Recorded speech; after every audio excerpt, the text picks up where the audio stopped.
महाराष्ट्र लोकांचे मत, लोकांचा विश्वास, आमची बातमी।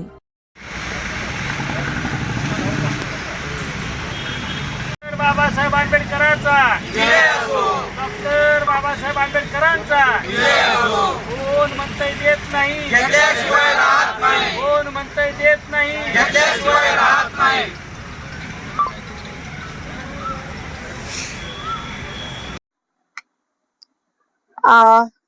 सगळ्यांना नमस्कार। मी रेणुकाताई घोरपडे आहे आणि आमच्या सरांनी चांगली माहिती दिलेली आहे आणि हे आमचे जे निजाम काळामधले आमचे जे आहेत सबूत ते पण आहेत। पण एवढं काही असताना आज सरकार म्हणते बेटी पढाओ बेटी बचाओ। आज तुम्हाला सांगते, माझी मुलगी तर संभाजीनगर मध्ये शिकायला आहे,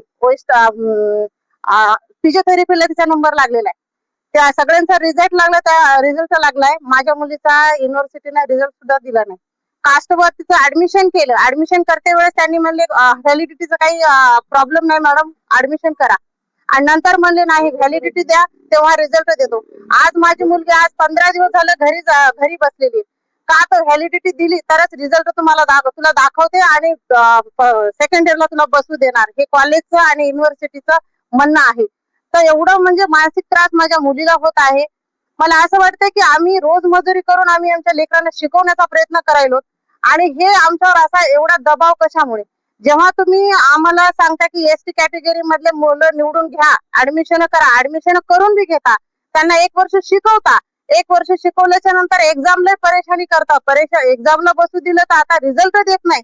तर मला सांगा आता माझ्या मुलीला काय करायचं? एक तर ती म्हणते सेकंड इयरला मॅडम मला कॉलेजमध्ये बसू देणार, फर्स्ट इयरचा काही रिझल्ट लागला नाही, व्हॅलिडिटी मागत आहे, युनिव्हर्सिटीची फीस द्या म्हणत आहे, कॉलेज वेगळं फीस मागत आहे आणि आम्ही रोज मजूरदार, आम्ही इतक्या फीस कुठून द्यायची? आता मुलीला इथं आम्ही हॉस्टेलमध्ये ठेवायचं, तिचं खाणं पिणं येणं जाणं हे भागवायचं की कॉलेजचा आणि युनिव्हर्सिटीचा एवढा फीस द्यायचा? तर मला सरकारला हे म्हणण्याचं आहे की सरकार म्हणते की मुलीच्या बाबतीत कुठलंही शिक्षण रद्द करायचं नाही, तर मग आमच्या जातीसाठी आणि आमच्या समाजासाठी का असा अन्याय करतायत? आम्हाला न्याय का नाही? आज तुम्हाला जर असं वाटत असेल तर आज कोर्टामध्ये माझ्या मुलीची तारीख होती, हायकोर्टामध्ये। आज काहीच निकाल लागला नाही। आज आपण लेकरांना सांगतो की बाबा की काही गुन्हा करू नको, आपल्याला कोर्ट कचेरी करावं लागेल, पण आज मी माझ्या मुलीला घेऊन आज हायकोर्टामध्ये महिन्याला घेऊन जाते। म्हणजे आम्ही काय गुन्हा केला आणि आमच्यावर एवढा का अन्याय होतोय? मला एवढं विचारायचंय सरकारना। आणि आज माझे जसे भाऊ बसलेले आहेत, मी सुद्धा या उपोषणाला आज बसलेले, आजपासून मी उपोषणाला बसत आहे, कारण मला न्याय पाहिजे माझ्या मुलीसाठी, माझ्या लेकरा, सगळ्या माझ्या महाराष्ट्रातल्या समाजासाठी। कारण हे न्याय आमच्या लेकरासाठी जर हक्क नाही दिला तर इथून आमच्या पिढ्या खरंच शिकणार नाहीत। आणि तुम्ही म्हणता की मुली शिकवा, पण इथून कशा शिकवायच्या हे आम्हाला तुम्ही सरकारने आम्हाला सांगायला पाहिजे। कारण आम्ही गोरगरीब, आम्ही एवढे श्रीमंत नाहीये की आम्ही त्यांना एवढा लाखांनी पैसा त्यांना फीस देऊन आम्ही त्यांना शिकवू शकत, एवढा आम्ही श्रीमंत नाहीये। आम्ही गोरगरीब आहेत, रोज मजुरीदार करून खाणारे आहोत। आम्ही जे शिकवतो, आम्ही मराठी मीडियम मधून शिकवतो, त्याच्यातून आमच्या लेकराचे नंबर लागतात आणि लागले तर तुम्ही एवढा फीस मागायले। मला एवढं विचारायचं की आम्हाला कधी नाही भेटणार आणि कधी नाही। आज लाडकी बहीण म्हणून आज सरकार एवढं काही लाडक्या बहिणीसाठी करायले आणि आज या रस्त्यावर लाडकी बहीण रात्रभर आणि दिवसभर बिना अन्न पाण्याची बसणार आहे, हे सरकारला मात्र पोहोचती करा की एक आज आदिवासी महादेव कोळी समाजाची एक बहीण तुमची एक रस्त्यावर उन्हात तानामध्ये अन्न त्याग करून बसणार आहे, एवढी विनंती आहे त्यांना। एवढं पोहोचती करा की बाबा एवढा काय त्या बहिणीवर अन्याय होत आहे, तिच्या समाजावर काय अन्याय होत आहे, एवढं बोलते। माझं बोलणं, ज्या सुविधा माझ्या बाबासाहेबांनी आम्हाला दिल्यात, खरंच आम्हाला त्या का आमच्यापासून भेटत नाहीत हे विचारायचं आहे। बाबासाहेबांनी जे आम्हाला सुविधा दिलेल्या आहेत, सर्व सुविधा आहेत, फक्त म्हणायला आहेत की तुम्ही एसटी कॅटेगरी मध्ये आहात, तुम्ही आदिवासीमध्ये आहात, पण आमच्या हातामध्ये काय आहे? आमच्या हातामध्ये काहीच नाही। आम्ही जेव्हा ऍडमिशन करतो तेव्हा आम्हाला सगळ्या गोष्टी बोलल्या जातात आणि जेव्हा आम्ही लेकर समजा काय म्हणते परीक्षेला बसते तेव्हा आम्हाला समजलं जाते की आम्हाला सरकारने कुठलंच आम्हाला काही प्राधान्य दिलेलं नाही जे आमच्या बाबासाहेबांनी आमच्यासाठी दिलेलं आहे।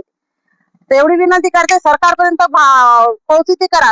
या बहिणीची एवढी विनंती आहे की तात्काळ हे आमच्या समाजाचा हा प्रश्न आहे की नाही सोडून टाकावा, नाही तर ही बहीण आज अन्न आणि ऊन पाणी या भर उन्हामध्ये या स्टेजवर तुम्हाला रात्रंदिवस दिसणार आहे आणि जेवढे दिवस ते न्याय आम्हाला भेटणार नाही तेवढे दिवस मी ह्या स्टेजवर बसणार आहे. तुम्हाला एवढी विनंती आहे की माझ्या दादांना, माझ्या पत्रकार दादांना आणि माझ्या सरकारना दादांना पण की या बहिणीची एवढी विनंती आहे का. आमच्या समाजाच्या मागण्या अशा अनेक आहेत, परंतु आमच्या समाजाला जे जातीचं प्रमाणपत्र मिळायला पाहिजे ते मिळत नाही आणि जातीचं प्रमाणपत्र मिळाल्यानंतर त्याचे वैधता प्रमाणपत्र करण्यासाठी गेल्यानंतर ते वैधता होत नाही किंवा केल्या जात नाही आणि ते हेतुपुरस्सर केल्या जात नाही. वास्तविक महाराष्ट्रामध्ये महादेव कोळी, मल्हार कोळी या जमाती आहेत. या जमाती काही कोस्टल एरियातल्या नाहीये किंवा समुद्र किनाऱ्यावरच्या नाहीये. महादेव कोळी, मल्हार कोळी, टोकरे कोळी या जमाती महाराष्ट्रामध्ये जे डोंगराळ भाग आहे या भागामध्ये राहतात आणि तसं पाहिलं तर आम्ही मूळ आदिवासी आहोत. म्हणजे ओरिजिनल ज्याला म्हणतात ते आम्ही आमच्या भागातले जे कोळी म्हणून उल्लेख आहे ते कोळी महादेव आहेत. कोळी म्हणून नाही येत ते. वास्तविक पहिल्या जनगणनेमध्ये म्हणजे 1881 ची जी जनगणना आहे त्याच्यामध्ये नोंदी झालेल्या आहेत आमच्या आणि त्याच्यानंतरच्या देखील 91च्या जनगणनेमध्ये पण झालेल्या आहेत. परंतु त्याच्या पुढच्या जनगणनेमध्ये आमच्या नोंदी काढल्या गेल्या. शासनाच्या त्या काळामध्ये असं धोरण होतं की जातीयता नष्ट करण्यासाठी म्हणून पूर्ण म्हणजे जाती उपजातीची उल्लेख करायचा नाही अशा पद्धतीनं अधिकाऱ्यांनी सांगितलं. शासनानेच तशी एक तरतूद केली आणि आमच्या महादेव कोळी, मल्हार कोळी याच्या ज्या नोंदी होत्या पहिल्या आधी दुसऱ्या जनगणनेमध्ये त्या नोंदी नंतर कोळी म्हणून करण्यात आल्या केवळ शासनाच्या आदेशानुसार. मग असं असताना आम्ही महादेव कोळी असताना आणि त्याच्यानंतर शासनाने आमची नोंद कोळी केलेली असताना ही दुरुस्ती कोणी करायला पाहिजे? समाजाने करायला पाहिजे, आम्ही करायला पाहिजे की शासनाने करायला पाहिजे? हे शासनानेच करायला पाहिजे. परंतु काय याच्यामध्ये मुख्य गोष्ट अशी आहे की या ठिकाणी फक्त प्रांतवाद आहे. प्रांतवादामुळं आम्हाला म्हणजे बोगस किंवा हे या जमातीचे नाही आहेत अशा पद्धतीचा ठपका आमच्यावर ठेवला जातो. हा प्रांतवाद याच्यासाठी आहे की पूर्वी बॉम्बे स्टेट होतं आणि आम्ही निजाम सरकारमध्ये होतो. निजामाची राजवट आमच्या भागामध्ये होती. मराठवाड्यामध्ये निजामाची राजवट होती.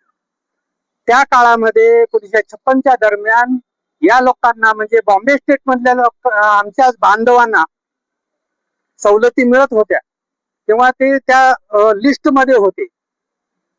परंतु आम्ही त्या काळामध्ये 56च्या यादीमध्ये आम्ही नव्हतो. नंतर 76च्या घटनादुरुस्तीनंतर आम्ही पात्र झालो त्या गोष्टीसाठी. आम्ही लिस्ट मध्ये आलो आणि त्यावेळेला आम्हाला पण 76च्या सुधारणा कायद्यानुसार आमचे जातीचे प्रमाणपत्र निघाले पाहिजे किंवा आमची वैधता देखील झाली पाहिजे.